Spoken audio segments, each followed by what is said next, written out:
And in a very amazing story, the Ghana Prison Service says finally one of its core mandates of reforming inmates in their custody is being achieved with the opening of the Nsawam prison campus of the University of Cape Coast. Over the weekend, the university matriculated some 59 inmates in that prison to take up courses in commerce and education. The university says it's doing this by preparing the inmates for the job market so that they do not re-engage in vices that brought them to prison. Seth Kwame Boateng brings us more on this one. Meet 41-year-old Frank Aduyabwa, a former police officer, now a prisoner, serving a 20-year jail term. Yes, he was a police officer, but his ultimate dream was to become an entrepreneur.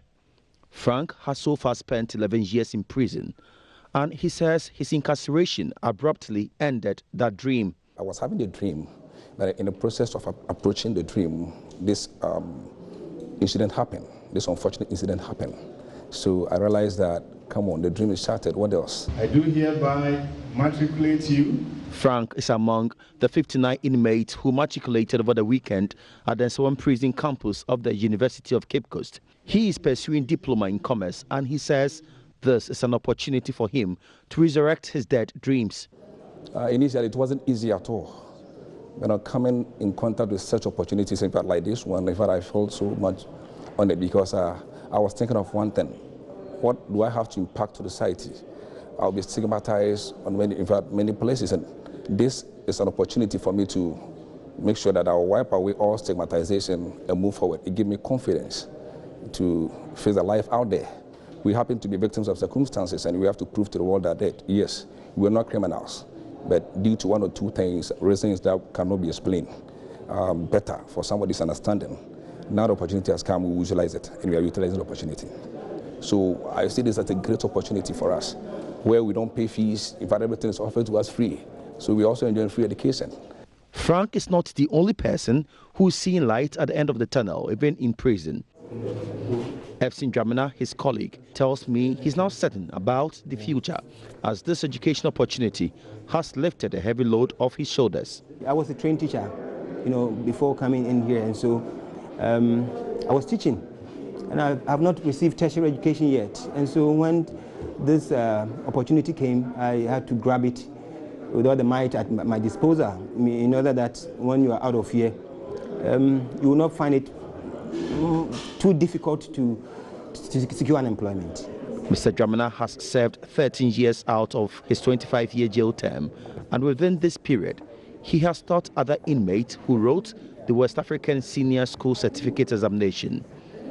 As a prison student pursuing education, Dramina, who is also the national leader of all prisoners, says God is gradually taking him back to his first love. He envisages the difficulties he and his colleague students will face pursuing higher education and the prison conditions. I have the desire to learn, and so it doesn't matter the hurdle. I will leap above it. It may be challenging though, because the overcrowded situation around. In the night you might want to study. It's quite challenging, but we are bent on doing it and doing it well. Anything that is worth doing is worth doing well. So we're going to do it well, and come out with flying colors. Others have done it, and we can do it equally. Hey, full of excitement. This novelty is being sponsored by the Planned Voter Foundation, whose executive director is Prince Solomon Staff. He says this prison inmate tertiary education program has come to stay. We sent a proposal to Trade Union Congress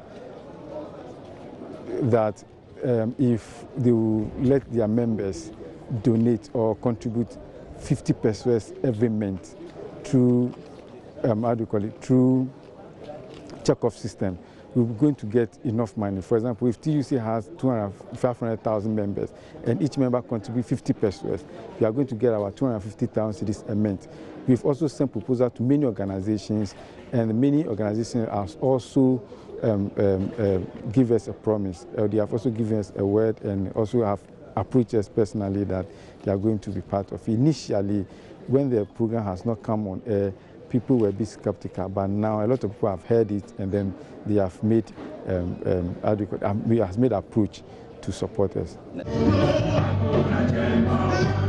The University of Cape Coast agreed to the proposal for a campus here because As the provost of College of Distance Education, Professor Isaac Galeon tells me the university is well equipped to turn the inmates into great human resource for the country.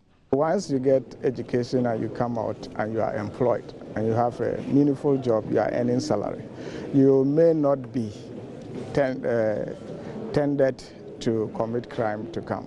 Some of the people who are found here, they may not have committed crimes just intentionally. Even if they are criminals, sociology tells us that society is responsible for human behavior. And so we human beings should also be involved in turning human beings into human resources. And the prisoners are part of that.